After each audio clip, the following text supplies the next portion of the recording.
Xbox isn't done with acquisitions, which obviously is not surprising. And unfortunately, I don't think we will be seeing VR coming directly from a first-party Xbox perspective.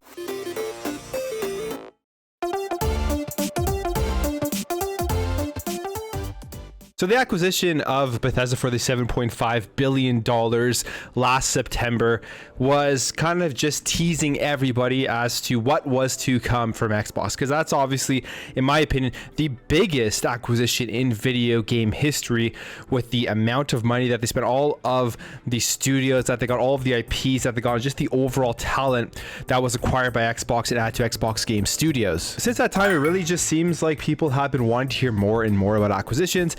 Xbox, Phil Spencer have reiterated that they aren't done. And in a recent interview, a recent podcast that Phil Spencer was on with the Wall Street Journal, he again reiterated that they aren't done acquiring studios. So here's what Phil Spencer said. "We're definitely not done. There's no quota, no timeline where I have to go acquire studios by a certain time. But if we find a studio where we have a good fit, absolutely." And this kind of harkens back to what we've seen recently, some reports coming out that Xbox is kind of working with these third-party partner studios and seeing if they are a good fit. And if they are, and they'll be able to fit in nicely with Xbox Game Studios, they'll potentially try and go ahead and acquire them with studios like Avalanche, with recently Crystal Dynamics, and working on Perfect Dark and all that kind of stuff. So it seems like Xbox, Microsoft are actively always looking for acquisitions and potentially partnerships down the road, but will they be acquiring anything anytime soon? There are a lot of rumors out there. The biggest one right now, I think, is with Take-Two, which I still think is just kind of outlandish to think that they would acquire Take-Two and get the GTA IP, but we'll have to wait and see on all that kind of stuff. People want to see them acquire Sega, which I think right now their relationship with Sega is still really good. It's always been good, all the way dating back to like the Dreamcast and the original Xbox, but that's a partnership that they've fostered, and we see lots of Sega published games coming onto Xbox Game Pass, so maybe that's something in the future we'll see more of. Who actually knows? I don't think anybody as an insider or a journalist or anything really do know that. Only people within Xbox know what they're planning on doing and what's going on right now behind closed doors. But obviously they aren't done acquiring studios. If we do hear about something anytime soon, I don't think it will be until the new year, maybe like February, March time, but we'll see what happens. And I'm excited for the future of Xbox. Right now they have so many great studios under them.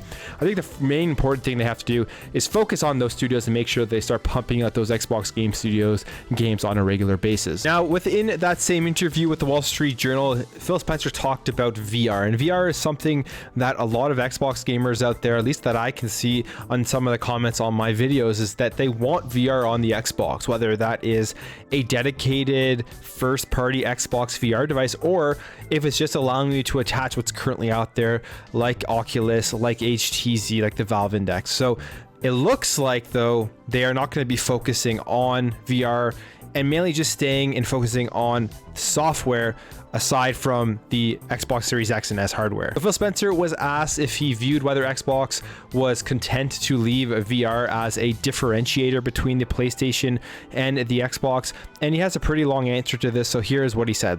"I think that when we think about immersion, we think about mixed reality, virtual reality. I'll even take it to the metaverse, which seems to be the buzzword of the day now. We're big believers in that software platform and the devices that will enable that, absolutely, but we're focused a lot more on the software side of that right now.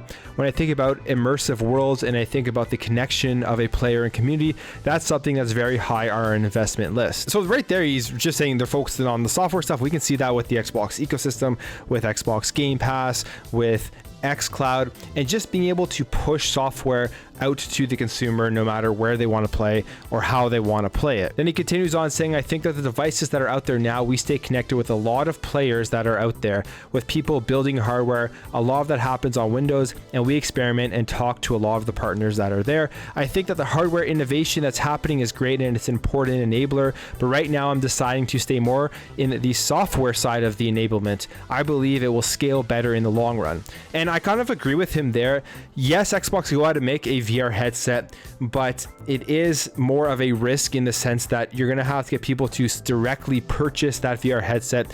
And then if you tie it into the Xbox Series X and S, that means that not only are they going to have to purchase an Xbox, they're also going to have to spend that more money on the VR headset from Xbox, like you have to do with PlayStation.